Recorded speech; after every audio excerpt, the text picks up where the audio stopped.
Estamos de volta com a segunda parte do nosso programa, respondendo aqui o e-mail da nossa querida irmã que morou 11 anos em Israel, Gabriela Junqueira Balaciano, falando exatamente que o nome de Jesus seria ser uma sigla.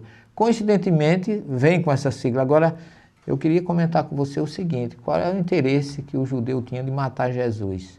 Porque na época que Jesus foi crucificado, Roma dominava completamente a Galiléia, a Samaria, a Judéia, que era, naquela época não era Israel, naquela época era a antiga Palestina no tempo de Jesus, desde todo aquele processo revolucionário que aconteceu pré e pós-Jesus, com aqueles falsos messias que apareceram. Foi um momento de que houve uma ansiedade muito grande do povo judeu de se libertar do romano. E Jesus representava um perigo mais para o romano do que para o judeu, porque a sua forma de aparecer, embora ele fosse um rei messias, vamos dizer assim, pacífico, pacifista, não era um revolucionário. Jesus não era um zelota, como muita gente. Ele podia ser considerado alguém que zelava pela Torá, mas não um zelota na forma que aquele partido revolucionário fundado pelos fariseus. E Jesus representava mais um benefício para o povo hebreu, para o povo judeu, do que um perigo. Porque quem não gostava de Jesus era o romano. Jesus foi morto não pelos judeus. O sacerdote Caifás entregou Jesus a pedido de Pilatos. Porque Jesus, segundo a história, até Jesus entrar em Jerusalém montado naquele jumento, sendo ovacionado pelo povo, ele não representava perigo nenhum para Roma. Jesus tinha uma forma pacífica de defender a Torá, de defender a pureza, de defender a autenticidade das pessoas, a sinceridade, seja o vosso falar, se ensina ou não. Mas ele defendia, inclusive a filosofia dele era muito a favor dos fariseus. Ele fala muito dos fariseus, não que ele fosse contra o farisaísmo ou a filosofia dos fariseus. Ele era contra o fato do fariseu pregar uma coisa e fazer outra. Ser mais exigente com os outros do que consigo mesmo. Essa era a questão, mas isso era uma questão interna, religiosa interna. Não era motivo para ele ser morto, nem apedrejado. A história, eu até aconselho você a ler a obra de Chaim Cohen, que foi um jurista da Universidade Hebraica de Israel, que escreveu o julgamento de Jesus, e ele mostra exatamente essa diferença entre a questão política romana e a questão judaica interna. Então o Sanedrim, aqui que era um tribunal formado de sacerdotes, que cuidava das coisas religiosas, ele não tinha o poder para mandar matar Jesus. Na verdade, ainda tem gente que tem dúvida se Jesus foi realmente enviado ao palácio de Caifás, porque o que Caifás ia fazer? Ele devia ter sido preso e já encaminhado para Pilatos, que era quem tinha interesse de matá-lo, porque era Pilatos quem tinha interesse de matar Jesus. O judeu em si, é tanto que se você ler João 11:47, você vai observar o que está escrito a opinião de Caifás nessa história, quando ele mostra perfeitamente a preocupação que ele está com relação à reunião que é feita. Os chefes dos judeus decidem a morte de Jesus.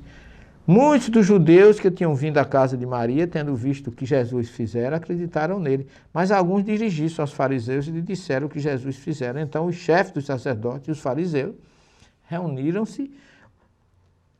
o conselho e disseram: o que faremos? Esse homem realiza muitos sinais. Se o deixarmos assim, todos crerão nele e os romanos virão destruindo o nosso lugar santo e a nação. Ele não tinha medo de Jesus, tinha medo do romano. Então a preocupação deles era com o romano. Um deles, porém, Caifás, que era o sumo sacerdote naquele ano, porque eles nomeavam, Roma era que nomeava, porque o sumo sacerdote tinha o papel de ser vamos dizer assim, um diplomata, que fazia a intermediação entre o povo judeu e a política romana. Naquele ano, Caifás diz assim: vocês não entenderam, nada entendeis, não compreendeis que é de vosso interesse que um só homem morra pelo povo e não pereça a nação toda? Não dizia isso por si mesmo, mas sendo sumo sacerdote naquele ano, profetizou que Jesus morreria pela nação, não só pela nação, mas também para congregar a unidade de todos os filhos de Deus dispersos. Então, a morte de Jesus salvou muitos judeus e até que Roma execrasse, como depois ela vem com a revolta de Judas do Galileu e destrói aquela. Você sabe que o templo, tudo aquilo ali foi uma revolta romana contra a revolução vamos dizer assim, a rebelião que os judeus se uniram contra Roma. Então, na verdade, eu não sei, eu entendo, na minha humilde interpretação, que isso aqui é uma mera coincidência, pode ser algo que possa ter sido colocado depois, como o Sinédrio renegando Jesus, ou uma coincidência das letras do nome de Yeshua com esse significado hebraico de se apagar o nome dele de nosso conhecimento. Porque a grande dificuldade, esse processo veio se agravar exatamente muito depois. Depois é que Jesus, o que veio dificultar muito mais, ainda hoje tem dificultado a figura de Jesus no judaísmo, não foi nada mais nada menos do que as cruzadas.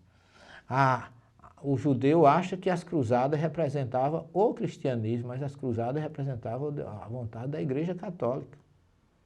Foi o Papa Urbano, em 1052, que entrou com esse processo dessas cruzadas a Jerusalém, que não foi só uma, foram várias cruzadas, e a partir daí foram antissemitas, agrediram muito o povo judeu, e a partir daí é possível que tenham se criado